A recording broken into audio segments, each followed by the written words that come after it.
Welcome to Research on Economic Highlights. Donald Trump sudah dilantik jadi Presiden Amerika Serikat pagi tadi waktu Indonesia Barat. Dalam pidato Donald Trump memang dia tidak menyebutkan, pidato pertamanya tidak menyebutkan beberapa tarif-tarif yang akan dipatok pada negara-negara mitra dagangnya, negara-negara di seluruh dunia atau musuh bebuyutannya China. Tidak disebutkan memang, tetapi memang dia sudah menandatangani untuk merubah kebijakan-kebijakan. Ada 80 kebijakan Joe Biden yang sudah dirubah. Terus dia sudah menandatangani executive order, perintah untuk melakukannya, kebijakan dia. Karena dia tidak menyebutkan berapa tarif, maka hari ini rupiah kembali menguat, bursa saham naik, dan di seluruh dunia memang bursa saham naik, mata uang di seluruh dunia kembali menguat terhadap US dollar. Tetapi poinnya di sini bahwa kebijakan dia tetap dilakukan karena dia dalam pidatonya dia ingin Amerika Serikat mendapatkan pemasukan yang banyak dari semua negara di dunia. Jadi dia ingin mendapatkan keuntungan dari import semua negara. Dia menerapkan biaya yang tinggi, berarti dia akan memangkas biaya-biaya jadi kalau semua negara berdagang dengan Amerika, dia ingin mendapatkan keuntungan yang besar, dan juga dia ingin menjadi setiap berdagang dia membuat neracanya surplus terhadap semua negara di dunia. Seperti kita ini, selama pemerintahan Joe Biden kita selalu menang banyak, surplus dengan Amerika. Nah, itu akan dibalik oleh Donald Trump. Seperti dengan China juga dia harus, kalau bisa Amerika Serikat yang surplus, dengan Indonesia pun begitu. Semua negara di seluruh dunia, sesuai slogannya Donald Trump, yaitu American First. Jadi dia ingin Amerika yang lebih utama. Dalam perdagangan pun Amerika harus lebih unggul, lebih menang banyak daripada negara-negara mitra dagang di seluruh dunia. Jadi jangan senang dulu dengan tidak disebutkan berapa tarif yang akan dikenakan setiap impor negara-negara ke Amerika Serikat, termasuk kita, negeri Konoha. Tapi dengan kebijakan dia untuk menurunkan pajak investasi, pajak bagi perusahaan di Amerika Serikat yang di era Presiden Biden yaitu 21%, diturunkan menjadi 15%. Nah, ini sangat menguntungkan ekonomi Amerika Serikat. Ini membuat manufaktur di Amerika Serikat itu makin bertumbuh pesat. Makin banyak investasi yang datang dari seluruh dunia itu ke Amerika Serikat. Maka kita, negeri Konoha ini, akan sulit untuk mendapatkan investasi dari luar. Foreign direct investment yang akan masuk ke Indonesia ini akan mengalami kemunduran atau bahkan tidak ada yang terjadi nanti. Nah, hari ini para pemimpin dunia, ekonomi dunia berkumpul di Davos, Swiss dalam World Economic Forum. Indonesia diwakili oleh Menteri Investasi dan BKPM yaitu Bapak Roslani. Tujuannya adalah untuk mempromosikan Indonesia. Semua negara juga berkumpul untuk saling menawarkan peluang-peluang bisnis kerjasama di antara negara-negara itu dan saling bertukar informasi, saling mempromosikan apa yang bisa diinvestasikan di negara tersebut. Nah, kita menawarkan investasi di energi terbarukan dan lain-lain. Sedangkan Trump, pidato di hari ini itu telah menegaskan bahwa dia akan kembali lagi memproduksi minyak dalam jumlah banyak, kembali lagi ke industri dengan industri fosil, energi fosil ya. Jadi tinggalkan yang energi hijau atau terbarukan itu. Maka ini tren dunia kembali ke energi fosil. Dia memproduksikan minyak yang banyak, otomatis minyak menjadi murah. Dan investasi akan banyak masuk ke Amerika Serikat. Terus terang lebih unggul dong investasi di Amerika Serikat. Apalagi pajaknya rendah. Maka kita akan sulit untuk mendapatkan investasi yang masuk. Maka dolar itu akan semakin melemah. Penerimaan negara berkurang dari foreign direct investment. Lapangan kerja pasti berkurang. Sedangkan Amerika, lapangan kerja makin banyak. Nah, income berkurang di negeri ini, Konoha, membuat rupiah, mata uang rupiah anjlok.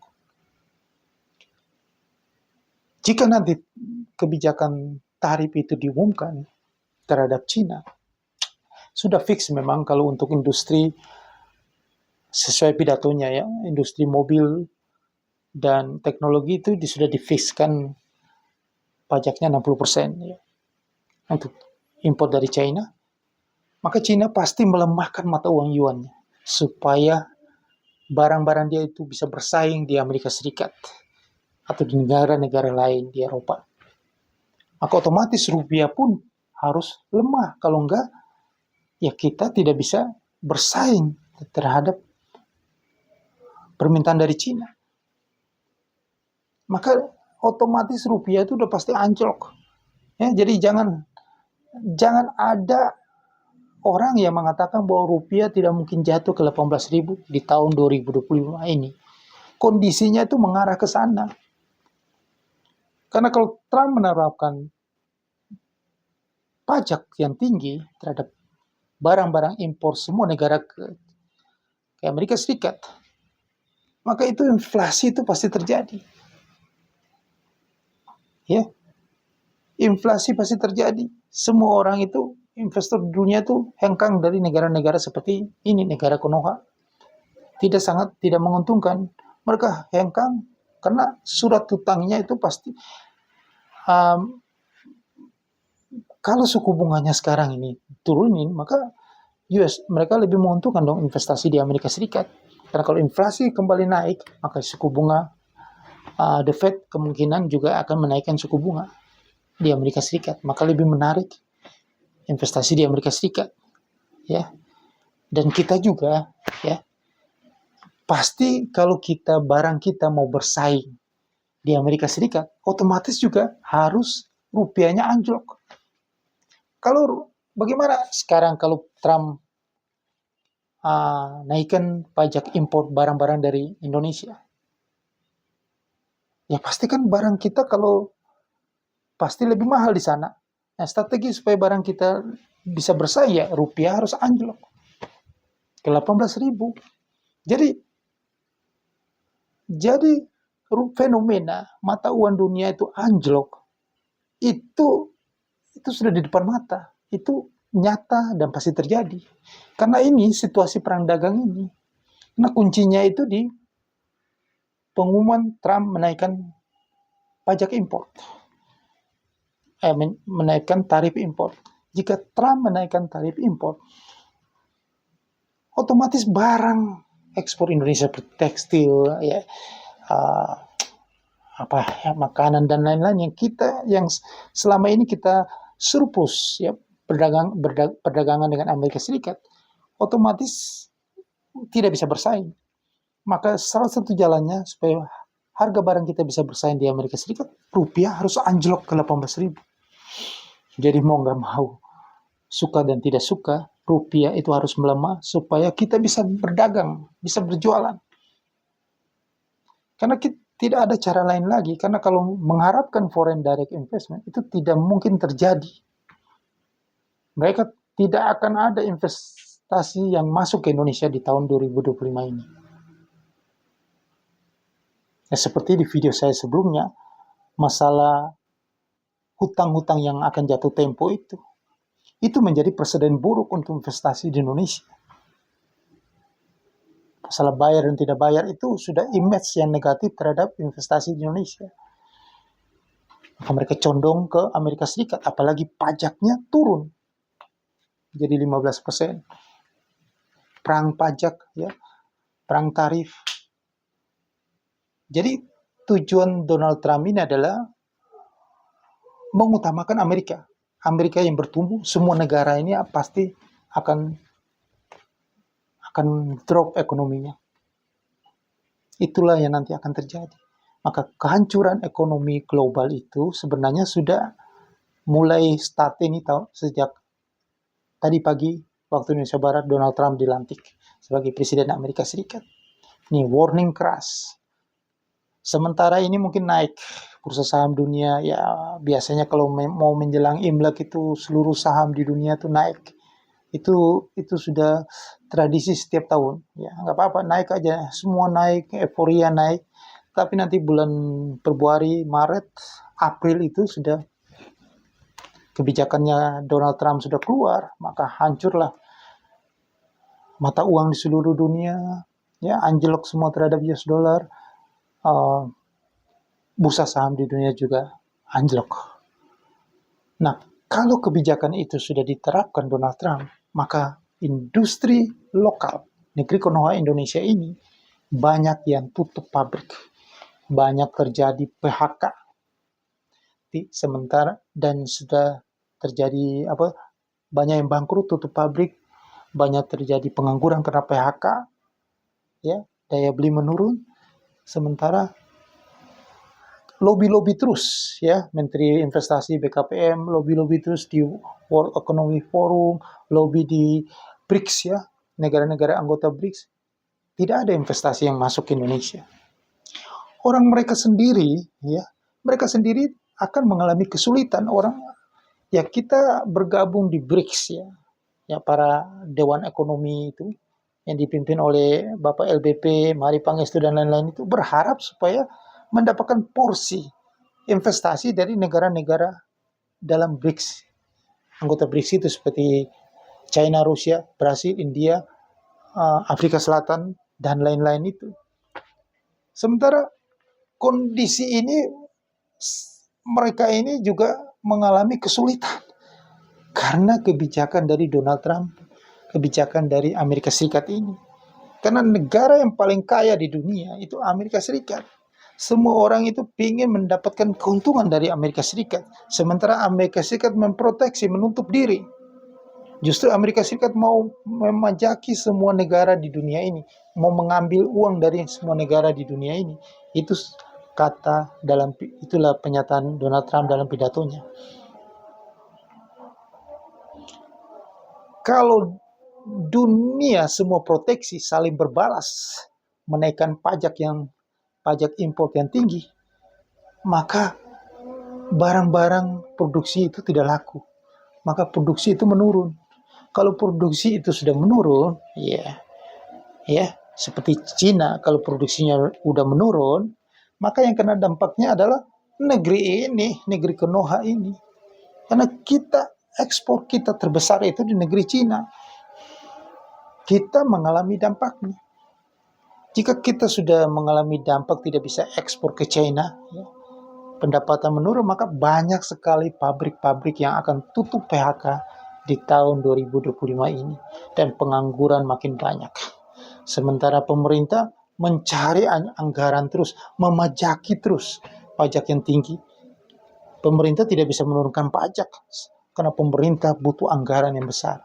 Sementara Amerika Serikat melalui Elon Musk yang diangkat oleh Donald Trump menjadi ketua ketua Departemen Efisiensi Anggaran Pemerintah. Jadi Donald Trump itu berkantor di dekat Gedung Putih untuk menjaga, mengefisienkan anggaran pemerintah Amerika Serikat. Anggaran diefisienkan, tetapi untuk mendapatkan uang dari luar. Sementara negeri ini memboroskan anggaran dengan kabinet yang gemuk, dengan program-program makan siang bergizi yang membutuhkan anggaran yang besar, belum lagi proyek-proyek yang lain. Jadi sudah bisa dipastikan tahun 2025 ini lambang negara yaitu Amerika Serikat burung falcon itu akan terbang tinggi, maka burung Garuda ini tidak bisa terbang di tahun 2025 ini.